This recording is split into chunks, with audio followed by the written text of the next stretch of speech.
Iran mengajukan 3 syarat jika perangnya dengan Amerika Serikat dan Israel ingin dihentikan. Salah satunya adalah mengganti rugi Amerika Serikat terhadap kerusakan yang dialami Iran.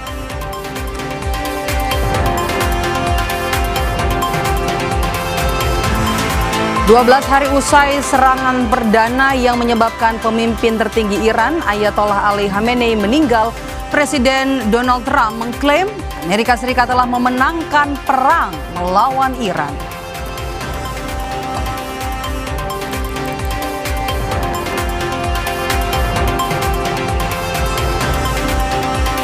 Usai mengakui ada kekeliruan dan meminta maaf kepada Jokowi dan keluarganya, tersangka dugaan fitnah ijazah Jokowi, Rismon Sianipar, disebut akan menemui Jokowi di Solo sore hari ini.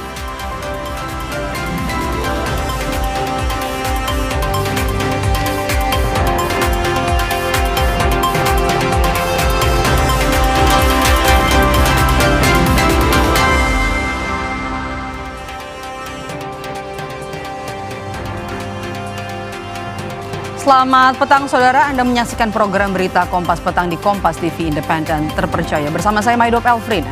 Dan saya Harjuno Pramudito, kita jelang Kompas Petang selengkapnya. Saudara, Korps Garda Revolusi Islam Iran IRGC merilis rekaman peluncuran serangan rudal gelombang ke-39 dan 40. Serangan dalam Operation True Promise 4 dilakukan siang dan malam.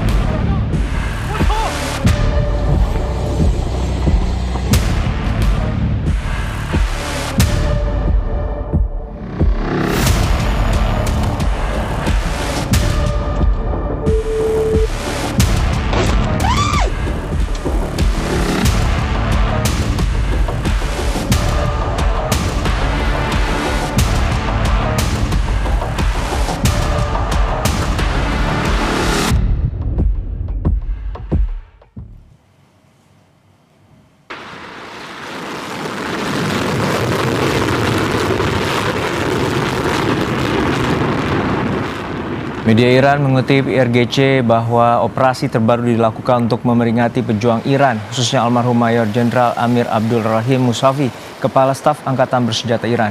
Sementara pada gelombang serangan ke-40, rudal yang diluncurkan ke langit pada malam hari, menurut sumber Iran, serangan artileri mencakup rudal balistik berat.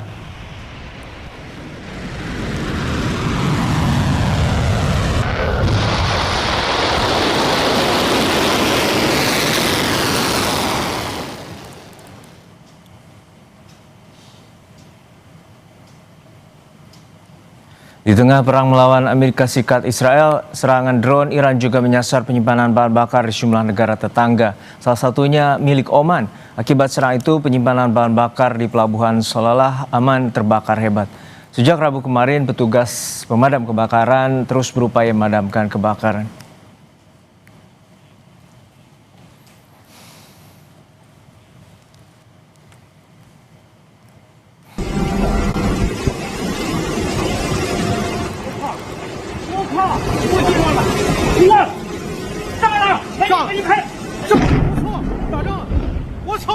Detik-detik serangan drone yang menyasar penyimpanan minyak Oman sempat terekam pekerja di sekitar lokasi Pelabuhan Salalah. Terlihat drone Iran diduga jenis Shahid 136 milik Iran menabrakkan ke penyimpanan minyak Oman dan sempat menimbulkan ledakan.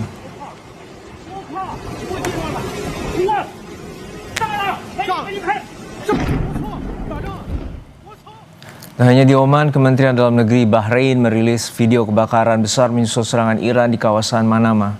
Video itu menunjukkan kobaran api membakar tangki penyimpanan bahan bakar. Bahrain pada hari Rabu mengatakan militernya telah mencegat lebih dari 170 drone dan lebih dari 100 rudal sejak Iran memulai menargetkan negara-negara kawasan Timur Tengah usai serangan Amerika Serikat Israel terhadap Tehran.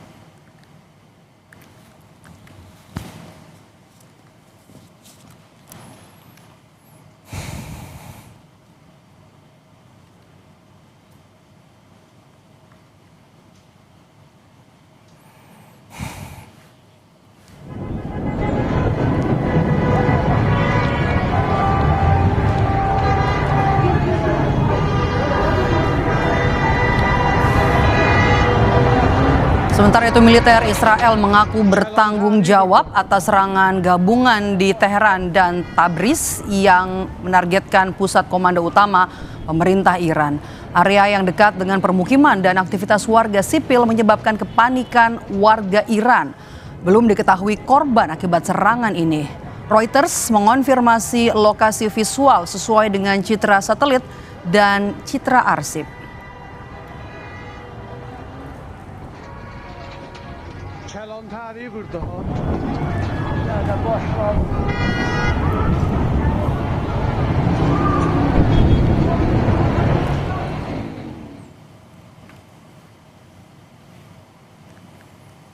Sementara Amerika Serikat mengklaim serangan yang berhasil menghancurkan pesawat Iran. Dalam rekaman video yang dirilis hari ini, beberapa pesawat milik Iran terlihat terbakar dan mengeluarkan asap. Militer Amerika Serikat tidak menyebut tanggal dan lokasi pasti dari video yang dirilis. Amerika Serikat mengklaim telah menyerang lebih dari 5.000 target dan lebih dari 50 kapal angkatan laut di Iran sejak dimulainya operasi Epic Fury. هاي وكع علحب لا ريحته بتخنق لو ما كبروا. Kami kutip dari media Al Arabiya yang menunjukkan momen ketika sebuah rudal Iran yang berhasil dicegat oleh sistem pertahanan Israel jatuh di dekat permukiman warga Palestina di desa Rumanah dekat Jenin di tepi barat bagian utara. Israel memiliki sistem pertahanan udara Iron Dome untuk mencegat proyektil, rudal hingga drone yang mengancam. Itu yang kami kutip dari media Al Arabiya.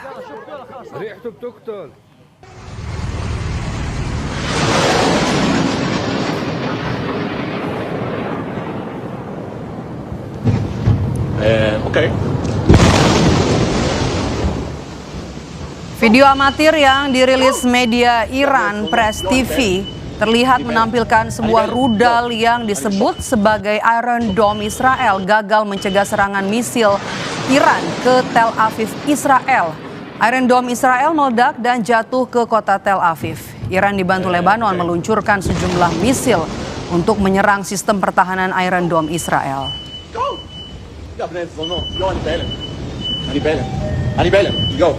אני בשוק.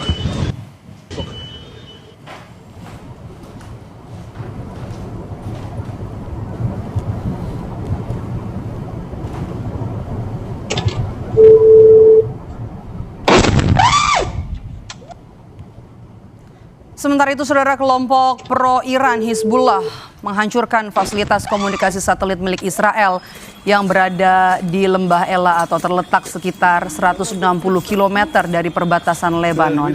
Dikutip dari Al Jazeera Mubashir, Hizbullah menggunakan rudal balistik dan skadron drone. Pasca serangan Hizbullah, infrastruktur komunikasi dan siber milik Israel seperti antena dan jaringan satelit rusak.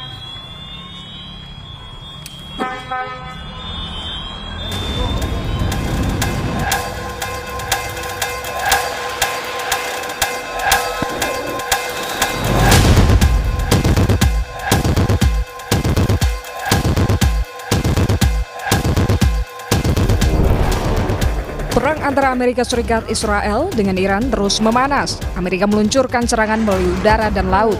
12 hari usai serangan perdana yang menyebabkan pemimpin tertinggi Iran Ayatollah Ali Khamenei meninggal, Presiden Donald Trump mengklaim bahwa Amerika Serikat telah memenangkan perang di Iran. And as we take decisive action to stop the threat posed by the terrorist regime in Iran with Operation Epic Fury. Is that a great name? Well, it's only good if you win. You know, you can only do. And we've won. Let me tell you, we've won. You know, you never like to say too early you won. We won. We won the bet. In the first hour it was over. But we won. But Klaim ini menyusul pernyataan Trump sebelumnya yang ingin perang segera dihentikan. Namun Presiden Iran Masoud Pezeshkian mengungkap satu-satunya cara mengakhiri konflik di Timur Tengah. Dalam akun media sosial X-nya, Presiden Masoud Pezeshkian membeberkan syarat yang harus dipenuhi untuk mengakhiri perang dengan Iran. Ia meminta Amerika Serikat memenuhi hak-hak Teheran. Iran juga menghendaki Amerika Serikat membayar ganti rugi dan memberikan jaminan internasional bahwa agresi tidak akan terulang. Sebelumnya, Pezeshkian mengecam serangan Amerika dan Israel dan berjanji akan menghadapi siapapun yang menyerang Iran dan akan membalasnya. ما به کسانی که به کشور ما حمله کنند با قدرت ایستادیم، با قدرت پاسخ خواهیم داد و ملت ما و مردم ما و قطعا نیروهای مسلح ما و همه بسیجیانی که هستند در تمام نقاط کشور حضور دارند و با تمام وجود از مملکتمون دفاع خواهند کرد و خوابی رو که اونا دیدن قطعا آشفته خواهند کرد. Perang antara Amerika Serikat, Israel terhadap Iran masih memanas dan saling adu kekuatan militer. Dampak perang juga dirasakan dunia lantaran terganggunya keamanan di Selat Hormuz yang merupakan jalur utama perdagangan minyak dunia.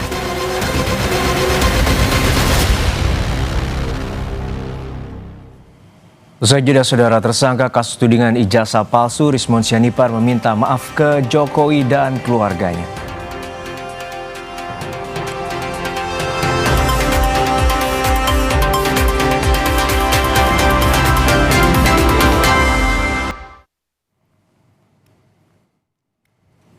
Saudara, usai mengakui ada kekeliruan dan meminta maaf kepada Jokowi dan keluarganya, tersangka dugaan fitnah ijazah Jokowi Rismon Sianipar menemui Jokowi di Solo sore ini. Kedatangan Rismon ini dipastikan ajudan Jokowi AKBP Syarif M. Fitriansyah melalui pesan singkat kepada Kompas TV. Kedatangan Rismon ini berselang 4 hari sejak ia mengajukan permohonan restoratif justice kepada penyidik Polda Metro Jaya. Rismon mengaku jika penelitiannya di buku Jokowi's White Paper terdapat kekeliruan, ia pun melakukan uji ulang berbulan-bulan dan menemukan hasil yang berbeda dari klaim sebelumnya. Rismon memastikan keraguan soal ketidakaslian ijazah Jokowi tidak terbukti.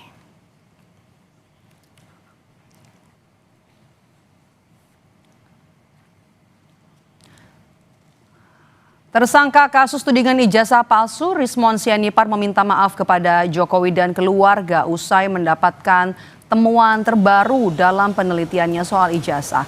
Rismon berkesimpulan ijazah Jokowi asli.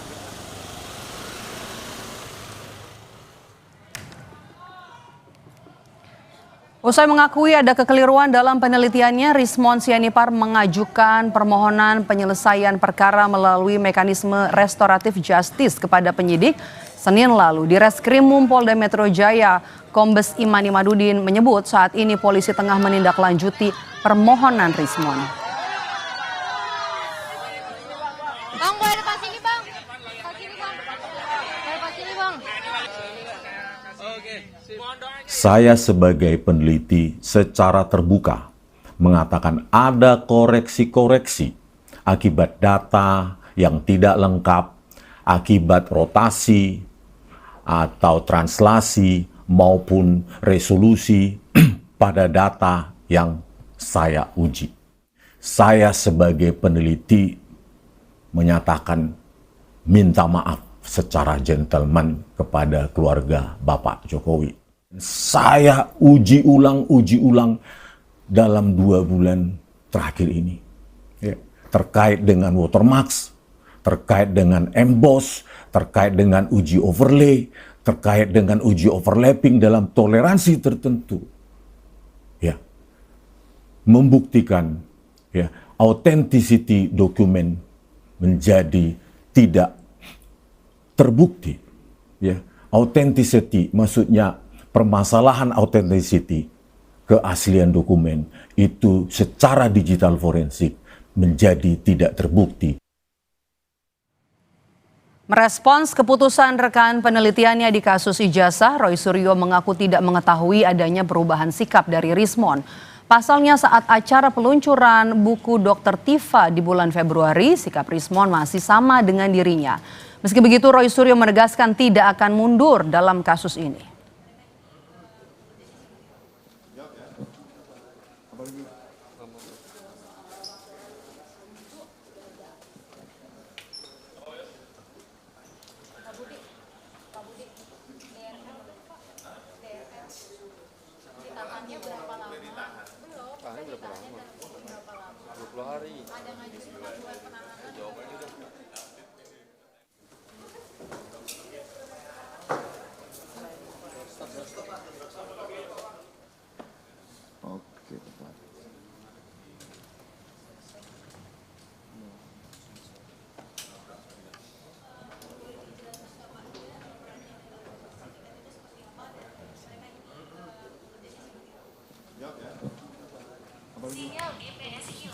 Sementara itu, saudara, usai mengakui ada kekeliruan dalam penelitiannya, Rismon mengajukan permohonan penyelesaian perkara melalui mekanisme restoratif justice kepada penyidik pada Senin lalu. Di Reskrimum Polda Metro Jaya, Kombes Iman Imanuddin bilang saat ini polisi tengah menindaklanjuti permohonan yang diajukan Rismon.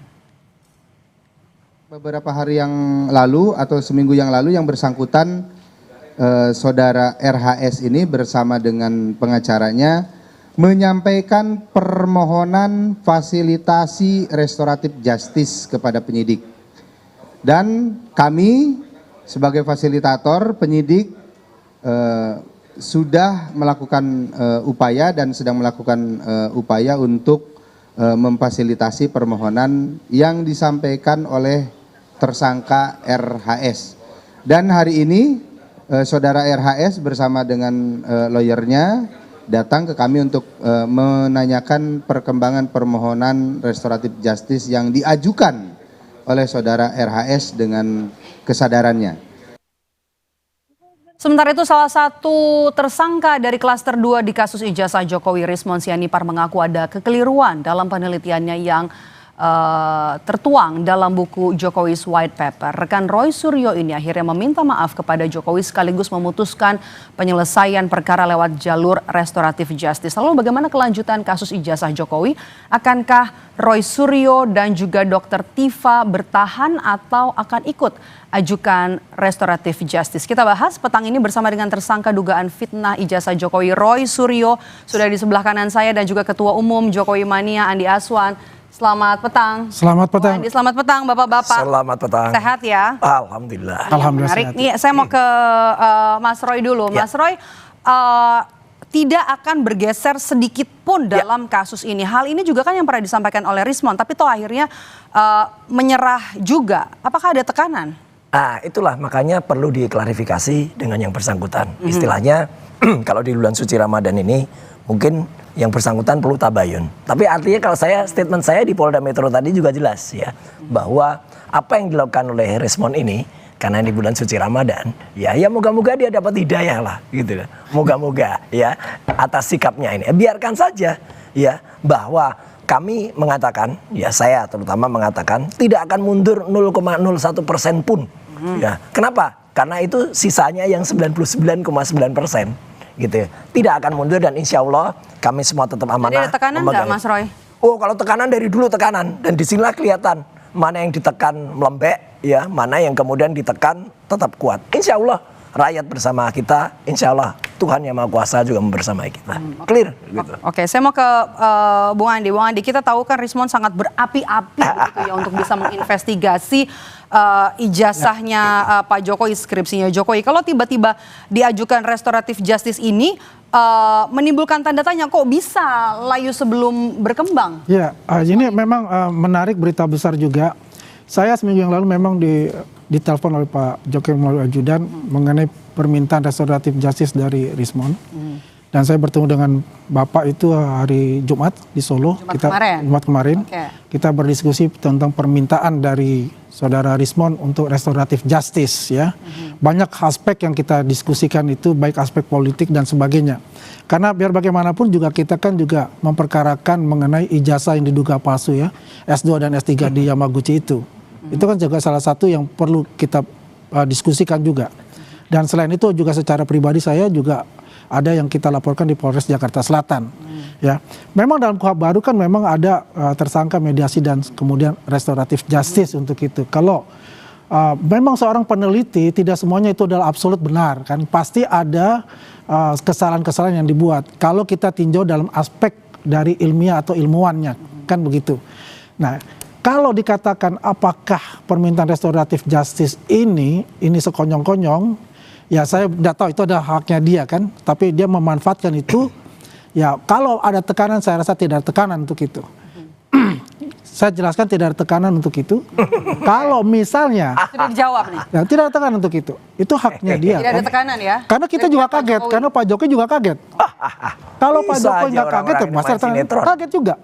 Ada permintaan itu. Saya bilang, wah ini adalah berita besar ini nanti kalau terjadi. Karena ya biar bagaimanapun kami ini sudah Sinetronnya meneliti juara. ijazahnya Pak Rismon itu sejak 7 bulan yang lalu. Tidak ada tekanan. Gini, Ada tekanan. tadi yang Roy. disampaikan begini ya. Ketika tanggal 26 Februari yang lalu, ya, Rismon tuh masih datang di acara ini membedah buku dan bukunya juga membedah otak nih oleh Dr. Tifa. Sama sekali tidak ada perubahan apapun pada Rismon. Jadi kalau dia tadi mengatakan selama 2 bulan itu menelitinya kapan? Yang selalu mendampingi Rismon, misalnya ada sahabat saya, misalnya Michael Sinaga, ada Janes juga. Itu selalu, dan dia kan masih punya buku. Ketika tahun baru kan dia launching buku itu, Gibran and Game. Itu tahun baru loh. Sekarang kalau dipikir itu 2 bulan ya. Selama itu dia ibaratnya, saya juga beberapa kali Anda saya dia. melihat sejak saat itu ada tekanan? Nggak ada, tekanan itu nggak ada. Mungkin bukan tekanan, tapi ya sesuatu yang membuat seseorang bisa berubah itu kan ada 2. Tapi oke lah, sekali lagi itu biarkan hanya dia yang tahu rahasianya, dan biarkan masyarakat itu demokrasi setelah kemudian bebas menilainya. Tapi yang jelas kami tetap terus juga memastikan bahwa ijazah itu 99,9% palsu. Apa yang disampaikan oleh Rismon itu juga kan soal embos, Makanya kemudian itu, juga soal watermark. Ini adalah otentik begitu ya, yang ada di jasa Jokowi itu otentik. Ini kan berbeda dengan versi Anda. Gini, otentiknya mana? Udah ada hasil juga kajian dari Dr. Rido, hasil juga dari Prof. Tona Saksono, hasil juga dari Topi Merah semuanya. Jadi memang ini kontroversi jasa ini tidak akan pernah tenang karena banyak kepalsuan yang ada di dalamnya. Jadi kita ketawain aja lah gitu. Dan sekali lagi kalau saya sih, yang namanya peneliti itu tidak mungkin berubah cepat dalam 1 detik terus berubah, apalagi yang dia katakan ada 2 bulan itu. Tapi ya udahlah, itu hak dia untuk itu, dan kita tunggu saja bukti-buktinya. Dan dalam statementnya yang 11 menit itu kan dia menawarkan ya untuk kemudian saya ikut menguji. Udah nggak usah ditawarkan, tampilkan saja dengan bukti-bukti itu ujian, dan nanti biar diuji oleh masyarakat. Gitu. Jadi apa yang Anda baca dari sikap seorang Rismon, kalau tidak ada tekanan atau ada yang ditawarkan? Nah itulah berarti ada sesuatu yang aneh. Tapi ini sekali lagi, ini bulan suci Ramadan ya, kita nggak usah suudon, kita khusus saja, berpraduga baik saja ya, moga-moga baik dan moga-moga kita itu diterima, itu berkah lah bagi Rismon gitu ya di bulan suci ini. Andi, ada yang ditawarin nggak sama Pak Jokowi? Tidak ada yang ditawarkan oleh Pak Jokowi ya. Kita lihat begini aja. Pak Jokowi ini seorang negarawan ya.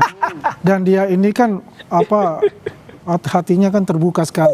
Bagaimana dengan Egy Sujana dan Damai Rubis. Dan beliau selalu kita berdiskusi mengatakan ini, saya tidak ingin memenjarakan ya anak bangsa yang pernah saya pimpin selama 10 tahun sebagai presiden untuk itu. Selalu menekankan itu. Kalau kita lihat judulnya, Rismon aku ijazah, Jokowi asli, Roy menyusul. Tidak mungkin Roy akan menyusul karena kriteria yang dari yang namanya restoratif justice itu tidak masuk. Usah tawarin, gak mungkin nyusul saya. Tidak masuk di gak mungkin Roy itu. Tapi saya punya keyakinan setelah Rismon ini klaster 1 ini akan menyusul untuk kita. Ini jadi menarik ya. Tadi kan Mas Roy sudah bilang tidak akan mundur 0,05. Ya, enggak ya, memang, dan dia tidak bisa mundur karena tidak masuk dalam kriteria ada, semua juga nggak restoratif justice itu. Karena pernah melakukan ini restoratif. Selama ini kan juga ada narasi dari relawan Jokowi kalau hanya 3 orang tersangka yang akan dimaafkan Jokowi. Berarti kalau Rismon dimaafkan, kemungkinan Roy sama Tifa juga. Begini, kalau Roy itu tidak masuk kriteria karena sudah pernah menjadi menghuni Hotel Predio sebelumnya. Ya, itu berarti nggak masuk kalau itu juga bicara itu juga nggak pernah. Tapi kalau yang klaster 1, memang saya dalam diskusi kita itu salah satu ungkapan adalah mengenai klaster 1 ini juga. Nah, ya klaster 1 ini juga kalau mereka ini mengajukan, saya rasa Pak Jokowi akan memberikan restoratif justice itu. Tapi kalau bicara nanti roti nih ya, Roy Tifa.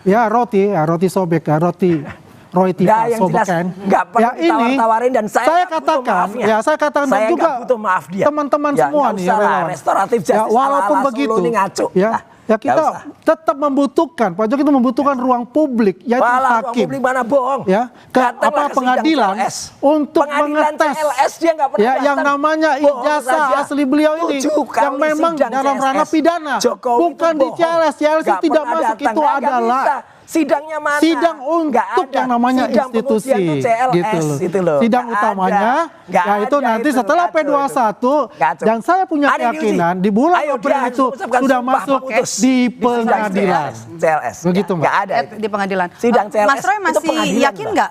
Apa? Jokowi hadir? Nggak mungkin hadir. Oh, bohong aja dia. Sidang CLS itu sudah menawarkan kemarin dia melakukan sumpah. Kalau di keputusan. sidang pengadilan Ya, khusus makanya untuk nggak dirinya, ada. Itu beliau nggak sudah ada katakan itu. Jangan dibohong-bohongin akan masyarakat. hadir 1000% Bohong. dan dikonfirmasi Bohong. juga 1000% oleh siapa? lagi. Nggak Oleh ada. kuasa Persen hukum per beliau. 100. Dan kami Di atas juga 1000 nggak ada. di depan kami Orang beliau bohong mengatakan saya saya akan hadir, membohongi Mas rakyat Sandi. 10 tahun. Membohongi rakyat selama dia mimpin itu udah jelas, ilmu hukumnya udah jelas, itu kontroversi. Oke. Itu. Udah bohong Mas Roy, lah. kalau Rismon bilang bukti-buktinya keliru, ini gimana dengan bukti dari Buktikan Anda? kalau Termasuk itu keliru. juga buku Jokowi's White Paper. Makanya berarti nggak buktikan valid kalau dong. itu clear. Ya biar aja dia bertanggungjawabkan kesalahannya. Buktikan di depan sidang, misalnya teman-teman profesor, guru besar kemarin yang sudah mendukung. Tapi kan satu peneliti yang sama, satu penelitian yang sama. Tapi kan buku itu dia kan sebut sendiri kan. Klasternya Berarti kan juga bukunya beda-beda. kalau Roy mengonfirmasi ada yang salah, berarti bukunya nggak valid. Rismon, berarti Enggak, bukunya nggak terserah, valid. silakan ambil tulisan dia di buku itu, nggak ada masalah. Buku itu tidak terkurangi apapun dengan adanya itu dia.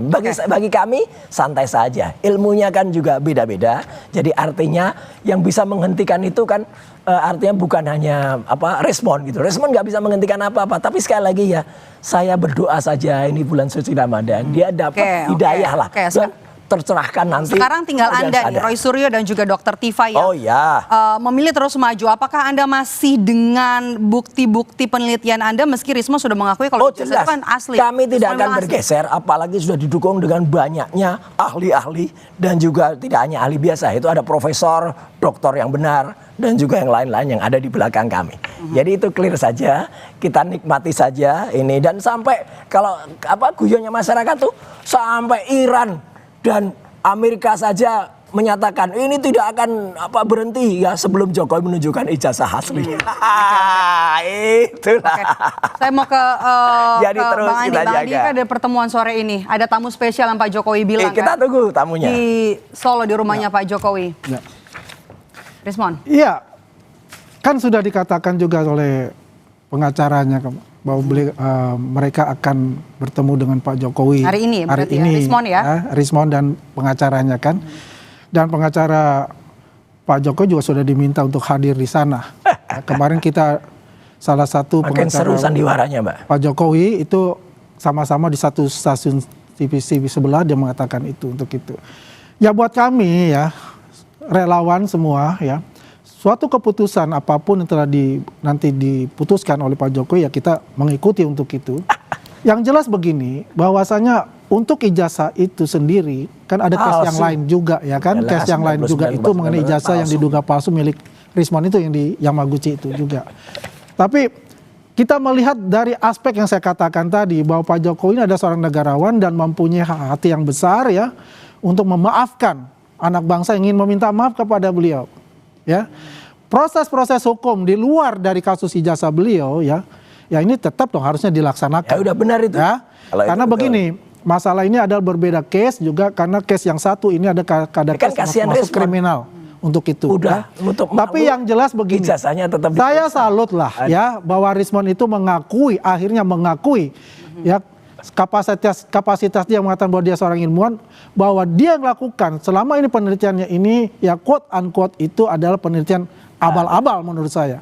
Karena dari awal ya metodologi, hipotesis, ya sumber primernya, sekunderinya itu tidak sesuai dengan apa dari kaidah-kaidah ilmuwan. Ya, makanya kalau saya melihat ini ada kebimbangan dalam tubuh Roy Suryo dan kawan-kawan. Ada. Ya, telah hilang salah satu ya pendobrak mereka yang tadinya yang tadinya adalah singa yang ingin mencabik-cabik mangsanya sekarang sudah menjadi kita meong. pakai ini ya perang tidak akan selesai Baik, sampai Jokowi Bapak-bapak, menunjukkan waktu kita ijazahnya. terbatas, kita Ya. tunggu nanti kelanjutan Wah, kasus yang masih itu. bergulir Jadi di perang Polda tetap Metro terus loh ini ya. Tersangka yang masih Sampai tersisa. Terima ijazahnya kasih, dia. Terima Mas Roy kasih. Suryo. Terima kasih. Pak Adiason sudah Sudah bergabung ada di bersama kami di dada Kompas ini. Petang. Sehat selalu Bapak-bapak. Sehat selalu. Usai jeda kami kembali dengan informasi Iran mulai menyerang kapal komersial yang melewati Selat Hormuz. Salah satu yang diserang adalah kapal kargo milik Thailand.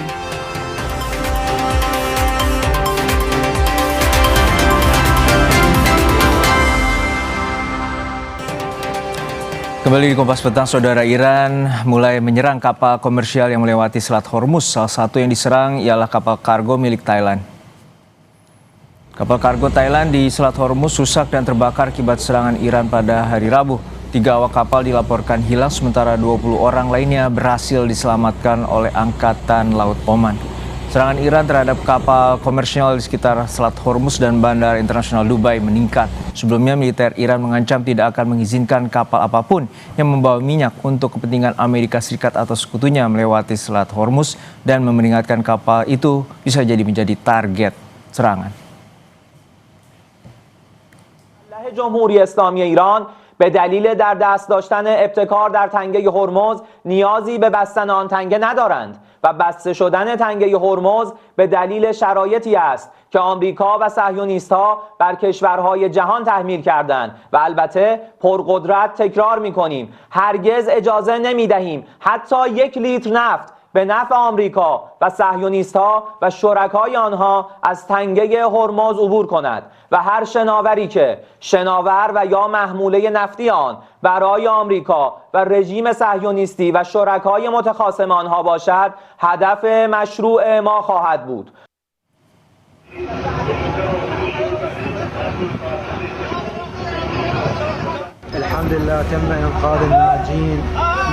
Iran juga menyerang 2 kapal tanker asing yang membawa minyak di depan pelabuhan Qusayr, Irak.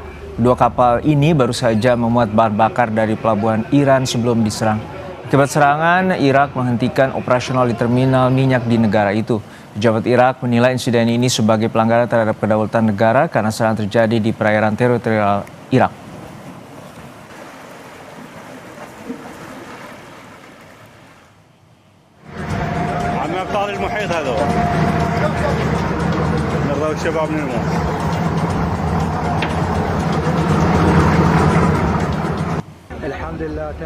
Iran melakukan serangan 2 kapal tanker minyak yang berada di pelabuhan Irak dengan menggunakan drone bawah laut. Akibatnya 1 orang awak kapal tewas dan 38 lainnya berhasil dievakuasi.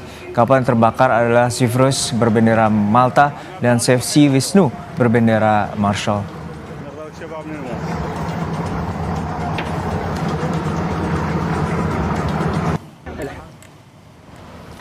Di tengah perang Iran dengan AS Israel, Wakil Menteri Energi dan Sumber Daya Mineral Yulio Tanjung kembali memastikan soal ketersediaan bahan bakar minyak nasional cukup untuk 30 hari. Yuliot minta masyarakat yang akan mudik tidak khawatir sebab pemerintah sudah melakukan beragam langkah antisipasi lonjakan kebutuhan energi selama angkutan Lebaran. Yuliot menjelaskan produksi minyak bumi dalam negeri mencapai 610.000 barel per hari. Untuk menutup kekurangan pasokan 1,6 juta barel, pemerintah akan mengimpor minyak mentah maupun BBM jadi agar produksi berjalan maksimal. Kilang-kilang di berbagai daerah juga nantinya dipersiapkan untuk pengolahan BBM seperti di Balikpapan, Balongan, Cilacap, Dumai, dan Pelaju. Untuk ketersediaan BBM secara nasional dan juga LPG melebihi dari cukup. Ini ketersediaan BBM lebih dari 30 hari. Kita melihat dari ekosistem. Jadi di dalam negeri kita akan ada tingkat produksi minyak bumi sekitar 610.000 barel. Kemudian untuk kekurangan kita ada impor. Untuk impor ini ada yang crude yang kita impor dan juga ada BBM jadi. Usai jeda, saudara, kami kembali dengan informasi Amerika Serikat mau menghentikan perang dan Iran mengajukan 3 syarat. Usai jeda, Kompas Petang akan membahasnya bersama Juno.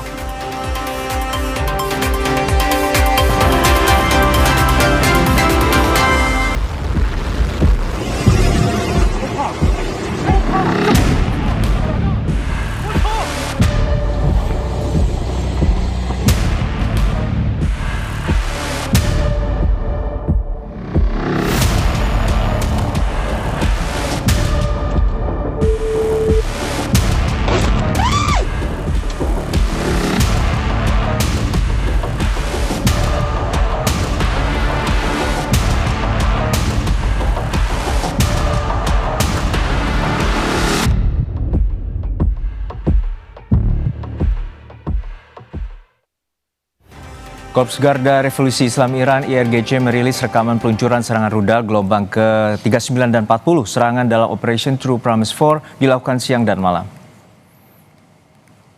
IRGC menyatakan bahwa operasi terbaru dilakukan untuk memperingati pejuang Iran, khususnya almarhum Mayor Jenderal Amir Abdul Rahim Musawi, Kepala Staf Angkatan Bersenjata Iran. Sementara pada gelombang serangan ke-40, rudal yang diluncurkan pada malam hari, menurut sumber dari Iran, serangan artileri mencakup rudal balistik berat.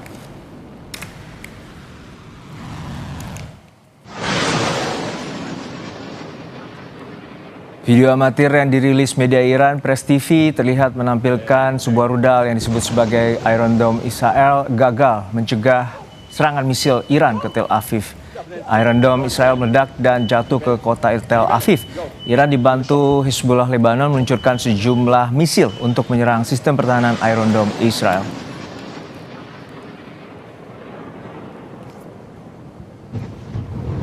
Okay.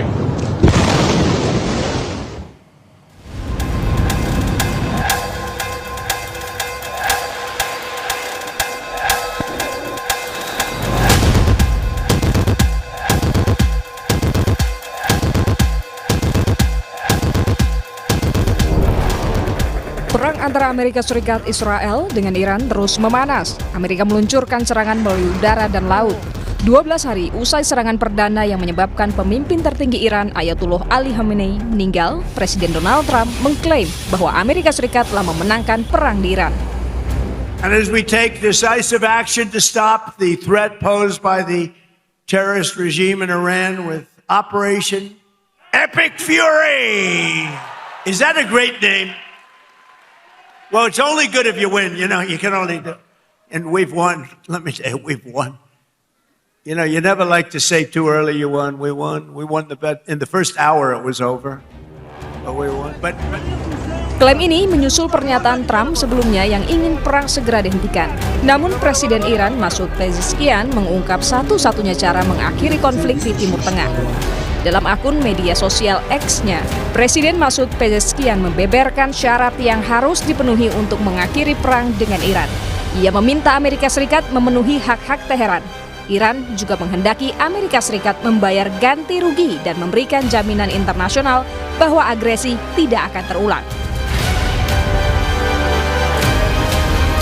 Sebelumnya, Pezeshkian mengecam serangan Amerika dan Israel dan berjanji akan menghadapi siapapun yang menyerang Iran dan akan membalasnya. ما به کسانی که به کشور ما حمله کنند با قدرت ایستادیم، با قدرت پاسخ خواهیم داد و ملت ما و مردم ما و قطعا نیروهای مسلح ما و همه بسیجیانی که هستند در تمام نقاط کشور حضور دارند و با تمام وجود از مملکتمون دفاع خواهند کرد و خوابی رو که اونا دیدن قطعا آشفته خواهند کرد.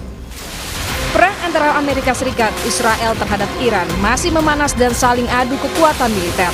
Dampak perang juga dirasakan dunia lantaran terganggunya keamanan di Selat Hormuz yang merupakan jalur utama perdagangan minyak dunia.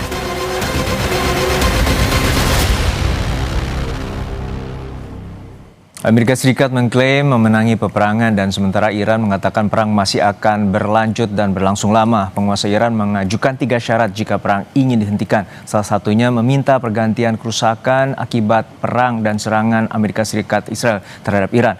Soal syarat dan posisi tawar Iran yang akan menentukan berhentinya perang akan kita bahas bersama dosen ilmu politik Universitas Udayana, Evata Filomeno Borromeo Duarte, dan juga analis Lembaga Kajian Pertahanan Strategis Adrianus Prima. Selamat sore Bapak-Bapak, semoga dalam kondisi sehat selalu. Selamat sore. Ya, Selamat saya sore, ke Mas Evata terlebih dahulu. Mas Evata, apakah ini tidak terlalu dini bahwa Trump menyatakan dan mengklaim bahwa Amerika Serikat telah memenangkan peperangan dengan Iran, dan saat ini kita mengetahui bahwa Mujtaba Khamenei masih memegang kekuasaan di Iran dan juga saat ini juga belum ada pasukan dari Amerika Serikat atau Israel yang menyentuh tanah Iran hingga saat ini? Baik, ini tentu merupakan satu kondisi yang cukup pelik ya. Kita bisa lihat bahwa sebenarnya apa yang ditawarkan Iran adalah upaya untuk mencari celah. Mereka mencoba semaksimal mungkin untuk memecah koalisi internasional dan dengan cara meminta jaminan global, mereka mencoba menarik Rusia dan juga Cina untuk masuk sebagai wasit. Nah, ketika tawaran ini muncul, justru saya melihat Donald Trump malah curiga. Kecurigaan itu karena insting yang dibawa dari Donald Trump, tawaran itu adalah kelemahan. Nah, maka dia melihat bahwa ini ada sesuatu yang mungkin tidak beres. Nah, tetapi dalam kalkulasi domestik, ya kita bisa melihat bahwa 1% saja kenaikan yang terjadi di Selat Hormuz ya terkait dengan harga minyak, ini akan membuat legitimasi politik Donald Trump akan runtuh ya. Padahal di November nanti sudah mulai pelan-pelan ada pra pemilu terhadap Amerika itu sendiri. Maka ini adalah salah satu pembunuh politiknya Donald Trump. Dan yang terakhir kalau saya lihat di sini insting Netanyahu dengan kecurigaan totalnya masih belum menerima. Netanyahu sudah 20 tahun mencoba semaksimal mungkin untuk memenangkan perang ini, ya maka tidak akan pernah mundur sedikit pun dan dia akan memainkan opsi kartu liar sendiri. Mungkin saya lihat ini masih dalam kondisi yang tercekik, tetapi diplomasi ini juga bisa harusnya dimanfaatkan oleh Amerika sebagai jalan keluar yang mulus. Ya, apakah ini juga adanya shifting atau pergeseran dari Amerika Serikat sendiri, dan tentu ini berbeda dengan Israel yang Israel terus melanjutkan serangan, namun Trump menyatakan bahwa kemarin bahwa target yang telah menjadi titik vital dari Iran telah dikuasai dan ini berubah dari sebelumnya bahwa meminta Iran untuk menyerah sepenuhnya dan juga pergantian rezim di Iran. Ya, kita bisa melihat bahwa sebenarnya kita bisa melihat bahwa sebenarnya ada beberapa titik-titik serangan justru yang dilakukan Israel malah merugikan Amerika. Salah satunya mereka kadang-kadang membombardir titik-titik yang memang nanti bisa mengeskalasi minyak dunia itu sendiri. Makanya Donald Trump sebenarnya ingin masuk dengan proposal bisnis. Dia tidak ingin dan dia bermain dalam retorika dan juga pernyataan keras. Maka dalam beberapa catatan kita bisa melihat bahwa Amerika mengklaim bahwa dirinya sudah menang, meskipun perang panjang akhirnya terjadi. Nah, ketika kita lihat Netanyahu malah ingin agar ini jangan segera dihentikan. Mereka menginginkan waktu lebih dan waktu tambah untuk melakukan serangan-serangan yang jauh lebih komprehensif. Nah, saya bisa melihat bahwa ada perbedaan respon dari Amerika Serikat ya, yang mengindikasikan bahwa serangan ini harusnya sudah mencapai titik yang mereka harapkan, ya koordinasi sudah terjadi, ya tetapi untuk kemenangan, ya mereka memang tidak ingin melakukan kemenangan secara total, mereka ingin regime change. Dan bagi mereka apabila ada proposal ini, ya mungkin proposal ini menjadi salah satu daya tawar untuk melihat. Tetapi tawaran di dalamnya ini kan ada beberapa poin yang tidak bisa diterima oleh Amerika dan juga Israel. Salah satunya adalah penggantian rugi dan jaminan agresi yang sudah dilakukan sama ini sama saja membuat serangan tanggal 28 Februari sebagai kejahatan perang, dan itu saja dihindari oleh Donald Trump dengan mengatakan bahwa ini adalah serangan ekskursi ya, bukan serangan militer atau upaya untuk memenggal secara brutal begitu. Mereka saja memainkan narasi seperti itu. Jadi tidak ada yang mau dirugikan dalam upaya diplomasi kali ini. Baik, saya beralih ke Mas Adriano. Saya membacanya bahwa di sini Iran dalam posisi tawar yang tinggi, terutama dengan memegang kunci terkait dengan Selat Hormuz, dan juga saat ini ada tekanan di dalam negeri terhadap Amerika Serikat. Nah, Mas Adriano, untuk saat ini bahwa Iran meminta adanya ganti rugi dan kemudian meminta jaminan terhadap internasional tidak adanya serangan, dan juga meminta Amerika Serikat dan Israel bahwa menyatakan bahwa sebagai mengakui hak negara Syah Iran. Dan untuk saat ini seperti apa Anda melihat bahwa negosiasi ini sebagai posisi tawar yang tingginya Iran dan juga Amerika Serikat dan Israel akan mengikuti apa yang diminta oleh Iran? Ya, tentu saja saat ini kita kalau bisa ikuti ya perang selama 13 hari ini, sepertinya ini sudah mendekati titik jenuh sebenarnya. Karena dua-duanya itu tidak mau kalah dulu ya secara kekuatan militer, apalagi kemarin beberapa hari yang lalu Amerika Serikat itu menyerang kapal tanker Iran. Nah, ini tentu saja merupakan sebuah eskalasi di mana sebelumnya tidak dilakukan, sekarang sudah dilakukan, yang kemudian serangan balasan yang dilakukan oleh Iran itu adalah menyasar beberapa kapal tanker seperti kapal tanker berbendera Thailand. Setelah sebelumnya juga sempat ada serangan ke kapal lain ya, yang kemudian ada kapal tunda yang di dalamnya ada 3 ABK berkewarganegaraan Indonesia yang masih hilang. Nah, di sini kita bisa lihat sebenarnya dari dua-duanya itu meskipun mungkin secara intensitas itu tidak setinggi awal-awal konflik, tapi tidak ada arahnya bahwa keduanya akan mencapai kata sepakat. Apalagi 3 tuntutan yang disampaikan oleh Presiden Masud Pezeshkian ini ya, mungkin memang seperti disebutkan oleh Mas Evata tadi, yang paling berat mungkin masalah payment of war reparation atau ganti rugi.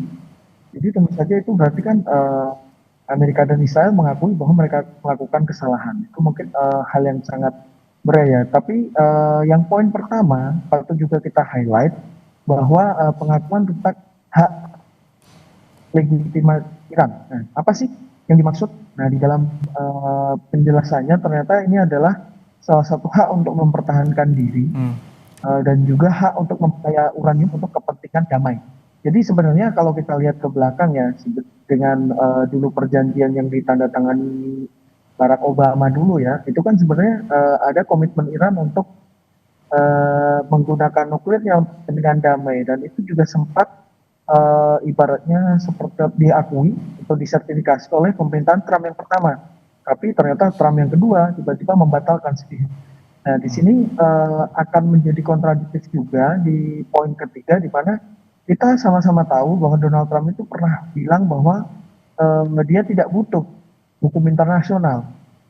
Yang membatasi diri dia adalah moralitas dia sendiri. Jadi jaminan internasional bahwa tidak akan ada serangan ke Iran ini memang harus harus diperjelas siapakah yang akan memberikan jaminan itu, karena kita tahu sendiri bahwa Amerika tidak bisa lagi kita percaya begitu. Oke, kita ke Mas Evata. Mas Evata, untuk saat ini apakah Anda melihat ada tanda-tanda bahwa saat ini Iran melemah dengan faktual bahwa serangan ini terus menjurus ke wilayah target vital seperti tadi kilang dan juga yang target militer ataupun pertahanan dari Iran sendiri? Ya, kita bisa lihat bahwa Teheran kali ini ya dalam memainkan opsi diplomasinya ini seperti pasien di ruang operasi ya. Memang kehilangan banyak sekali darah gitu ya. Bahkan mereka kehilangan pemimpin tertinggi mereka yang lama gitu. Dan infrastruktur rudal yang ada kali ini memang sudah berkurang cukup signifikan. Ini bisa dikatakan sudah hampir menyentuh 90%, meskipun Iran mengatakan bahwa mereka kali ini menaikkan eskalasi dengan mengirimkan rudal-rudal dengan kelas yang lebih berat begitu ya. Tetapi kita juga bisa lihat bersama bahwa Amerika Serikat juga nggak bisa bernapas lega gitu ya. Maka tawaran ini itu istilahnya kayak escalate to be de-escalate begitu ya. Jadi escalate to de-escalate gitu. Jadi dia mencoba semaksimal mungkin, dan apa yang Iran harapkan adalah mereka ingin memenangkan narasi moralitas ya. Dan kemenangan moralitas ini yang diinginkan. Kalau secara pertahanan, serangan presisi yang dilakukan oleh Amerika Serikat bahkan dengan mengirimkan berapa kali bom-bom ya, sampai bom karpet, mereka juga sudah mempersiapkan B-1 Lancer-nya ya untuk melakukan serangan-serangan yang bisa saja menghancurkan bunker yang menjadi pusat command control dari Iran. Tetapi Iran sendiri harus segera untuk menyampaikan kepada dunia melalui presiden. Kalau IRGC tidak ya, IRGC inginnya ini adalah holy war, ini adalah perang suci, jadi habiskan gitu apapun yang terjadi. Tetapi kalau dari sisi presiden yang jauh lebih diplomatis, mereka berharap agar ya ini harusnya dibicarakan kembali. Tetapi standarnya ini memang sangat tinggi dan saling tidak percaya itu terjadi di antara kedua belah pihak. Baik, sebelumnya juga Presiden dari Iran sempat minta maaf kepada negara Timur Tengah dan juga tidak ada konflik dengan negara itu dan hanya menyerang pangkalan udara militer, salah satu yang ingin menyerang wilayah Iran. Terkait dengan perlindungan damai ini, apakah akan dimajukan melalui negosiasi dan akan diterima penuh oleh Amerika Serikat dan Israel? Kita bahas usai jeda hanya di Kompas Petang.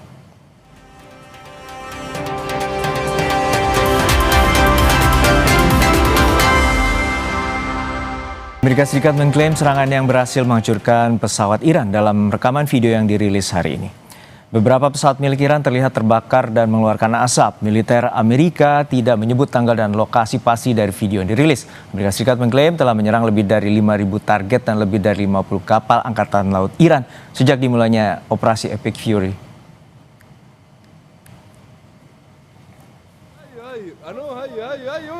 Kami kutip dari media Al Arabiah yang menunjukkan momen ketika sebuah rudal Iran berhasil dicegat oleh sistem pertahanan Israel jatuh di dekat permukiman warga Palestina di desa Rumanah dekat Jenin, tepi barat bagian utara. Israel memiliki sistem pertahanan Iron Dome untuk mencegat rudal hingga drone yang mengancam.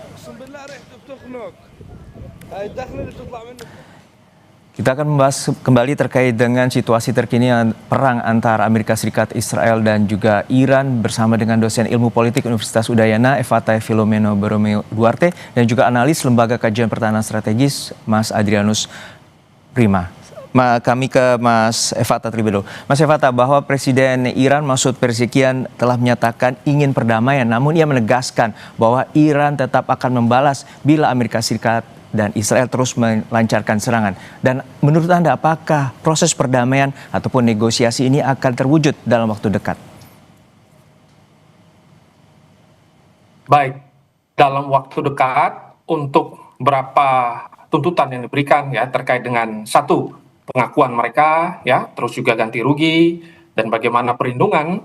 Saya kira ketiga poin ini itu memang masih dalam kondisi yang tidak bisa disepakati, mengingat bahwa dalam pelumpuhan militer Iran ya dan juga upaya serangan-serangan selama ini, Amerika Serikat dan Israel merasa bahwa mereka sudah menang gitu, dan bahkan Donald Trump menyampaikan bahwa dari hari pertama serangan kita sudah menang. Nah, tetapi yang Amerika tidak mampu ini adalah terkait dengan cekikan yang terjadi di Selat Hormuz dan juga blunder balik ya dalam politik dalam negeri Amerika Serikat. Maka sebenarnya tawaran ini adalah salah satu skenario terbaik yang harusnya bisa dibicarakan kembali, dan mungkin kalau dalam waktu dekat agresi masih akan terjadi dalam waktu dekat. Tetapi ketika mulai memasuki bulan-bulan Mei harusnya sudah mulai ada upaya untuk membicarakan ini di belakang pintu begitu ya, secara diam-diam, dan sudah ada mediator-mediator dari negara-negara Teluk yang secara diam-diam juga pasti akan mendorong. Kita bisa melihat bahwa serangan yang dilakukan oleh Iran ini justru merugikan seluruh negara Teluk. Nah, maka ini adalah opsi Samson yang digunakan ya, jadi hancur sama-sama, dan semua akhirnya berharap agar ini segera diselesaikan. Desakan-desakan ini yang memang akhirnya membuat dan mungkin Amerika mengatakan bahwa kami sudah menang, tetapi secara moralitas Iran mengatakan bahwa kami mencoba diplomasi, tetapi Amerika tidak mau. Nah, yang akan menjadi probabilitas tertinggi adalah semua nanti terpaksa berdamai dan memiliki fokus politik yang berbeda, dan mungkin ada tujuan-tujuan yang lain yang bisa dilakukan. Salah satunya adalah sebenarnya Amerika ingin menguasai Selat Hormuz. Dia tidak ingin menguasai Iran secara total. Dia ingin menguasai jalur perdagangan dan security energi itu dipegang oleh Amerika Serikat, dan terjadi hari ini di banyak dunia terpaksa akhirnya bekerjasama dengan Amerika Serikat. Ini salah satu bukti bahwa mereka sebenarnya menskenariokan ini cukup lama, dan mereka merasa bahwa mereka memenangkan diplomasi tersebut. Ya, dari bacaan Mas Evata bahwa Amerika Serikat hanya ingin menguasai Selat Hormuz, namun dari ini juga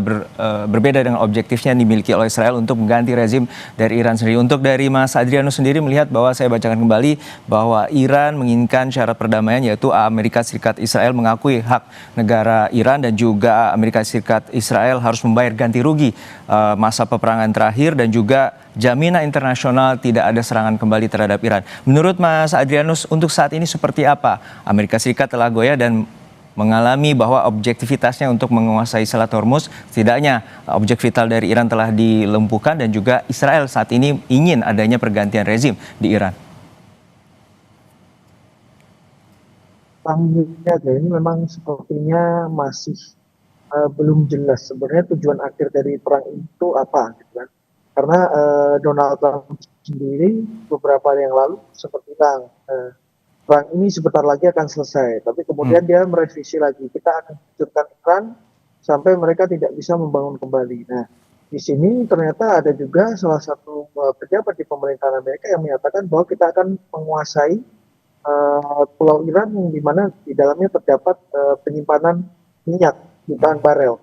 Nah, di sini memang saya juga cenderung setuju dengan Mas Evata bahwa memang sepertinya ujung-ujungnya ini adalah motif ekonomi, dan kita juga harus menyadari ya bahwa Amerika itu juga negara produsen minyak dan gas. Nah, jangan-jangan mereka juga diuntungkan dengan naiknya harga minyak global ini, karena mereka sekarang statusnya sebagai eksporter ya. Kemudian kalau kita mau bicara lagi masalah jaminan internasional, seperti saya sampaikan di sesi sebelumnya, siapa yang bisa memberikan? Karena kita sama-sama tahu bahwa di Dewan Keamanan PBB, Rusia dan Amerika itu akan saling veto, kemudian si Trump sendiri tidak terlalu menganggap PBB lah saat ini kan, makanya dia sampai mendirikan POP. Nah, di situ kita harus sama-sama lihat sebenarnya di sini itu adalah siapa yang masih tahan lah dengan situasi yang ada sekarang. Apalagi secara terbatas kan Iran sudah mengizinkan ya kapal-kapal negara tertentu untuk lewat. Jadi mungkin memang ini ada sedang terjadi perang diplomas. Dan juga mungkin ya seperti disampaikan Mas Fata, secara moralitas itu kan mungkin mereka akan bilang bahwa yang tidak mengganggu kami tidak akan kami serang. Karena beberapa waktu yang lalu dari Iran kan ada pernyataan bahwa jika terjadi serangan pada kapal dan pelabuhan Iran, maka mereka akan menyerang kapal dan pelabuhan yang ada di sekitar Teluk. Itu kan sudah terbukti dengan serangan ke kilang Saudi, kemudian pelabuhan dan fasilitas minyak di Oman sebagai tindakan balasan atas serangan ke kilang minyak Iran. Nah, di situ memang kita bisa lihat bahwa tuntutan ini ya memang sebenarnya agak sulit juga terpenuhi.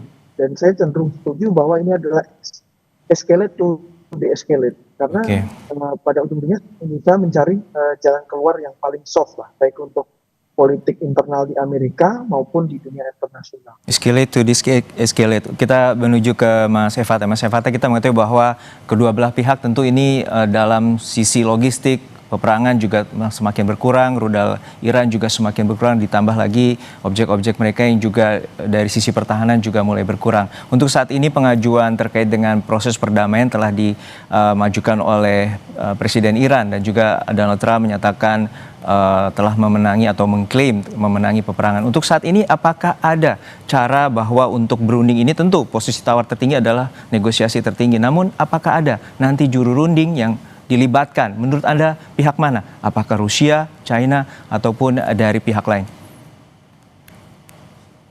Baik, mungkin ini ada salah satu poin yang cukup ini ya, cukup berani ya, yang tentunya kita perlu sama-sama hitung. Mungkin dalam perspektif kali ini satu-satunya bisa menghentikan kedua belah pihak itu adalah Amerika Serikat sendiri. Ini tidak lepas karena Amerika Serikat sendiri yang akhirnya menabuh genderang, dia yang menyokong karena bagaimana cara Amerika selama ini menaruh pasukan yang kurang lebih sekitar 40% ya angkatan laut mereka mempersiapkan angkatan udara mereka selama ini, sehingga Israel merasa bahwa ini adalah waktu yang tepat itu untuk melakukan serangan. Ketika dilakukan serangan, precision, decapitation, ternyata malah Iran akhirnya mengganti Khamenei dengan Khamenei yang baru. Terus perang ini malah menjadi perang yang lama-lama menjadi perang atrisi, merugikan. Nah, maka dari itu untuk saat ini sebenarnya upaya pemisahan ya dan juga upaya untuk membuat Israel tidak menyerang lagi hanya Amerika yang mampu begitu. Dan mungkin nanti ke depannya dengan tadi yang saya sampaikan bahwa Iran mencoba semaksimal mungkin untuk mengajak wasit-wasit baru. Kita bisa melihat bahwa mereka mencoba menyampaikan kepada dunia, kepada PBB ya bahwa Cina dan Rusia, ayo segera masuk. Tetapi pada kenyataannya memang kondisi yang mereka hadapi juga tidak dalam kondisi yang cukup clear gitu.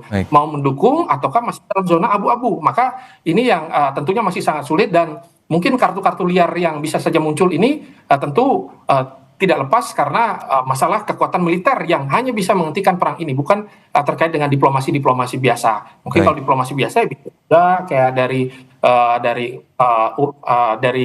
Arab Saudi ya, bisa saja dari Qatar, bisa saja dari Oman lagi ya, dalam diplomasi tidak langsung, tetapi itu agak sedikit sulit untuk diterima kalau tidak dengan menggunakan kekuatan militer juga untuk menghentikan ya. Baik, kita harapkan bahwa situasi ini berangsur kondusif dan juga tentunya pihak-pihak terutama Amerika Serikat dapat menahan diri dan juga persyaratan damai yang telah dinegosiasikan atau ditawarkan bisa masuk dalam meja perundingan. Terima kasih sekali lagi Bapak-Bapak, dosen ilmu politik Universitas Udayana Evata Filomeno Beromeo Duarte dan juga analis Lembaga Kajian Pertahanan Strategis Adrianus Prima telah berbagi perspektif bersama kami di Kompas Petang. Sehat selalu Bapak-Bapak. Terima kasih Mas, terima kasih Pak Dan. Usai jeda Saudara, Menteri Olahraga Iran memastikan timnas sepak bola negaranya tidak akan ikut dalam Piala Dunia 2026 di Amerika Serikat, Meksiko, dan Kanada.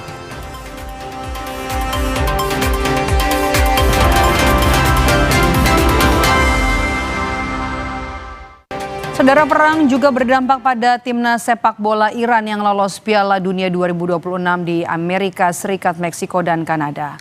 Menteri Olahraga Iran memastikan negaranya tidak akan berpartisipasi dalam Piala Dunia kali ini. Menteri Olahraga Iran mengatakan negaranya tidak ingin berpartisipasi karena merasa para pemain tidak akan aman di Amerika Serikat. AS bersama dengan Kanada dan Meksiko akan menjadi tuan rumah Piala Dunia pada bulan Juni dan Juli. Timnas Iran adalah salah satu dari tim pertama yang lolos ke Piala Dunia dan akan memainkan pertandingan babak penyisihan grup di Los Angeles dan juga Seattle. حکومت در واقع فاسد اومده رهبر ما رو ترور کرده. ما به صورت شرایط حضورم برای جام جهانی نداریم. بچه‌ها ما اصلا امنیت ندارن و ضمن اینکه این شرایط اصلا وجود نداره با توجه به اعمال خبیثانه‌ای که در مورد ایران کردن. ظرف 8-9 ماه 2 جنگ رو ما تحمیل دادن. چند هزار از مردم ما رو کشتن اینا، بنابراین به شهادت رسوندن. بنابراین قطعا ما امکان همچین حضوری رو به اصطلاح نداریم. Ribuan warga Iran menghadiri pemakaman sejumlah pejabat tinggi militer yang tewas dalam perang melawan Amerika Serikat Israel. Upacara pemakaman digelar di ibu kota Tehran, Iran. Pemakaman berlangsung di dekat Englab Square di Rabu waktu setempat. Truk yang membawa peti jenazah berbalut bendera Iran diarak melewati kerumunan warga yang datang memberikan penghormatan terakhir. Sejumlah tokoh militer yang dimakamkan antara lain Muhammad Pakpur, Ali Shamkhan, dan Aziz Nazir Shadeh. Mereka dilaporkan tewas 28 Februari lalu saat perang antara Iran dengan Amerika Serikat Israel dimulai. میخوایم یک کلمه بگیم به ترامپ به نتانیاهو مطمئن باش یک روز ما اونها رو از بین میبریم و اون روز خیلی دیر نیست. ما وایسادیم، وای خواهیم ساد و به قول معروف همه شما رو نابود میکنیم. بیاین تا ببینین چه بلایی سرتون میاریم. ما از هیچ کس نمیترسیم. بمب، موشک ما رو بکشید ما زنده تر میشیم. ما وایسادیم تا آخرش وایسادیم. جلوی همتون وایسادیم. خودم، خانواده‌ام، بچه‌هامون و همه وایسادیم تا ببینین که چه بلایی سرت میاریم. Tetap di Kompas Petang, saudara, usai jeda kami kembali dengan informasi di tengah perang dengan Iran. Israel menyerang kamp pengungsi di Gaza Barat, Palestina.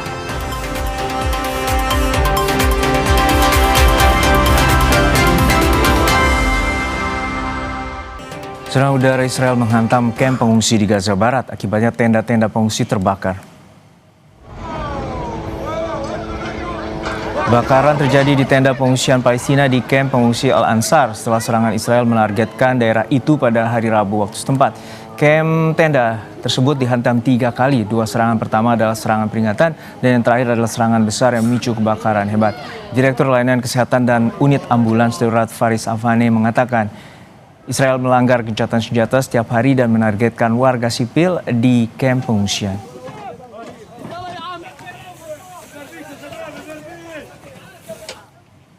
Kami tutup Kompas Petang hari ini. Terima kasih sudah menonton. Saya Maido Pelfrina. Dan saya Harjuno Pramendito, terima kasih. Sampai jumpa.